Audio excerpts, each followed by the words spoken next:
পরের কথা, যারা সালাত আদায় করে কিন্তু রাসূল সাল্লাল্লাহু আলাইহি সাল্লামের পদ্ধতিতে করে না, তারা কেমন? এদের ব্যাপারে আল্লাহ তাআলার হুঁশিয়ারি, সাবধান বাণী।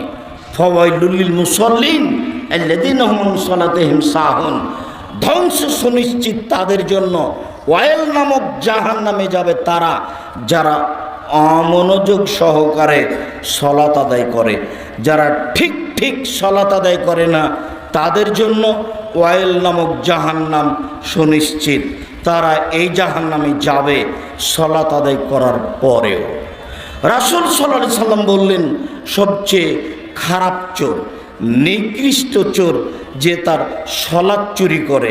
সাহাবীগণ বললেন, কাইফা ইয়াসরাকু মিন সালাতিহি, আল্লাহর নবী, মানুষ তার সালাত কিভাবে চুরি করতে পারে? সালাত কি চুরি করার জিনিস?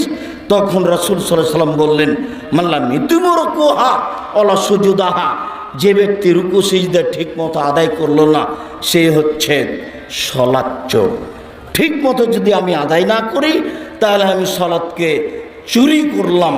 একজন সাহাবী মসজিদে ঢুকে 2 রাকাত সালাত আদায় করে আল্লাহ রাসূলকে সালাম দিল।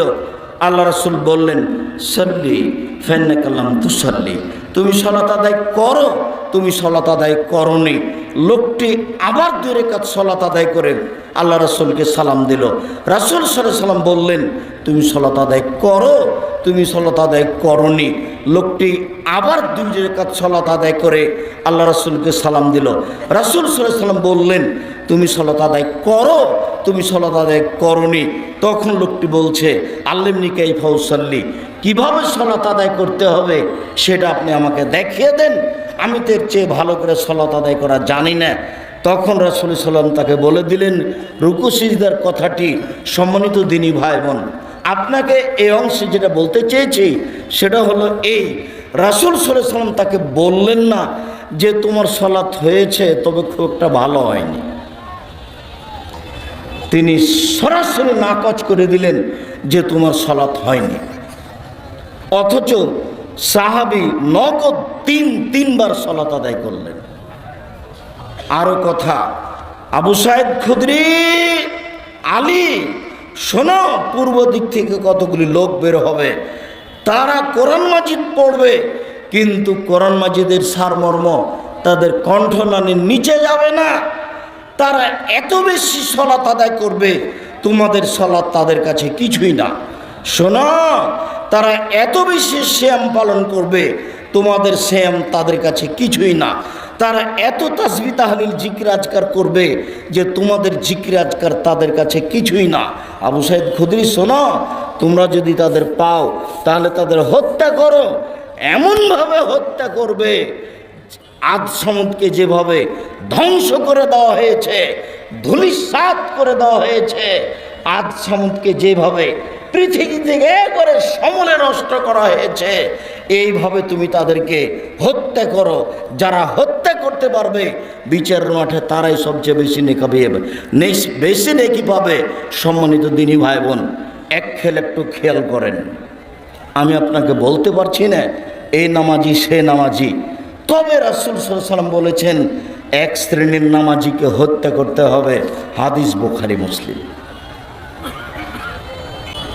এক শ্রেণীর সালাত আদায়কারীকে রাসূল সাল্লাল্লাহু আলাইহি সাল্লাম হত্যা করতে বললেন, এই কথা ঠিক।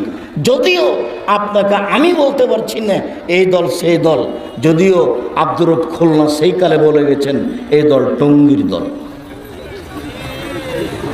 আব্দুর রব খুলনা রাহিমাহুল্লাহ এভাবে তিনি খোলা মাঠে ঘোষণা দিয়ে গেছেন। কিন্তু আমরা আপনাকে ওইভাবে না বললেও আপনাকে বলতে চাচ্ছি, এটা জরুরিভাবে বিশ্বস্তভাবে সহিহ হাদিস দিয়ে যে এক শ্রেণীর মানুষকে সালাত আদায়কারীকে রাসূল সাল্লাল্লাহু আলাইহি ওয়াসাল্লাম কি বলেছেন? হত্যা করতে বলেছেন। কিভাবে সালাত আদায় করবেন? এক খেলে আমার দিকে চেয়ে থাকুন, আমি বাস্তব সালাত আদায়ের পদ্ধতি দেখাতে যাচ্ছি। রাসূল সাল্লাল্লাহু আলাইহি ওয়াসাল্লাম বললেন, সাল্লু কামা রাআইতুমুনি উসাল্লি, পৃথিবীর মানুষ তোমরা সালাত আদায় করো যেভাবে আমাকে সালাত আদায় করতে দেখছো।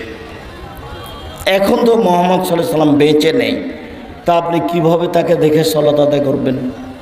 তিনি দুনিয়া থেকে চলে গেছেন, বলে গেছেন যে আমি কোরআন মাজিদ রেখে গেলাম, আমার হাদিস রেখে গেলাম। এই দুটো যতদিন শক্তভাবে ধরে থাকবে ততদিন ভুল পথে যাবে না। তাহলে আপনাকে এখন সহিহ হাদিস দেখেই সালাত ঠিক করতে হবে। সহিহ হাদিসের ব্যাপারে আপনাকে আমরা রিয়াজুস সালেহীন পড়তে বলি, সহিহ হাদিসের ব্যাপারে আপনাদেরকে আমরা বুখারী মুসলিম গ্রন্থ পড়তে বলি।